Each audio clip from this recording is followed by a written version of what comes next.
In these final 48 hours, the fate of the Army of Northern Virginia hangs in the balance. We stand at the Appomattox Chokepoint, specifically Appomattox Station, where cavalry actions and logistical collapse between April 8th and 9th, 1865, will seal the ultimate surrender. Lee aims to break from Petersburg, secure railroad rations, and unite with Johnston in North Carolina. Meanwhile, Grant executes a parallel pursuit to cut off railroad access, block all the escape routes, and force a Confederate surrender through logistical starvation. April 2nd, 1865. The catalyst of retreat. The Union 6th Corps fractures the Petersburg defenses, killing Lieutenant General A.P. Hill. At Fort Gregg, a desperate Confederate stand delays thousands of Union troops, buying Lee the precious time needed to evacuate Petersburg and Richmond under darkness. The grim reality unfolds from April 3rd to 7th. Hounded by a relentless Union parallel pursuit, Lee's retreating force rapidly dwindles from exhaustion, starvation, and capture, losing a third of his men at Sayler's Creek. Time is running out to turn south. The morning of April 8, 1865, offers a vital lifeline to Lee's starving, exhausted army. 3 supply trains await them at Appomattox Station. Reaching these provisions allows the Confederates to feed their men and continue pushing west toward Lynchburg. The ultimate prize awaits. 3 trains loaded with vital rations, provisions, and ordnance.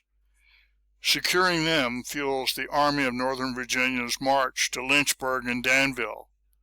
However, they remain vulnerable, guarded only by a vanguard while awaiting Lee's main infantry columns. A decisive blow falls at Appomattox Station. Outmaneuvering the Confederate vanguard, General Custer's cavalry intercepts the position. The Union forces capture the 3 vital supply trains, burning the provisions before driving off defenders to seize 25 critical artillery pieces. Standard doctrine dictates that cavalry avoids entrenched artillery without infantry support. Yet April 8th brings a tactical anomaly.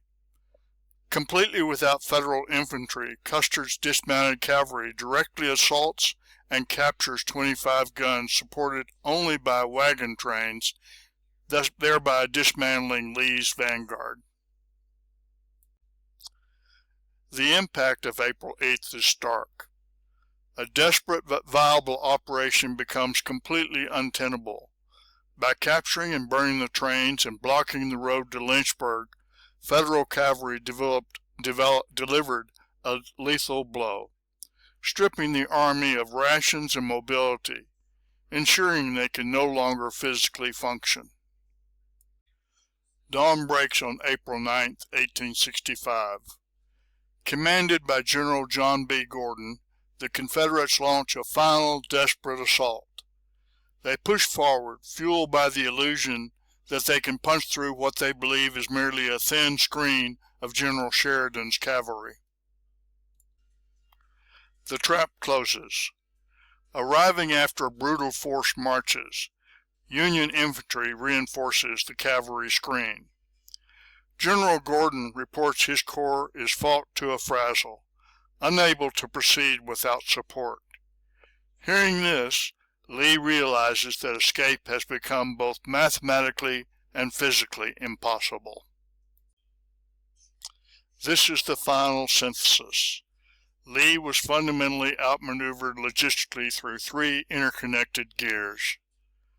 Custer's rapid cavalry intercepting supply trains, a crushing logistical failure, and a relentless infantry blockade. Together they created an inescapable choke point at Appomattox. The end arrives. Lee dons his finest uniform, expecting to become a prisoner. Grant demands the unconditional surrender of the Army of Northern Virginia. Yet concessions allow men to retain sidearms, horses, and mules for the spring planting, beginning the psychological transition to peace.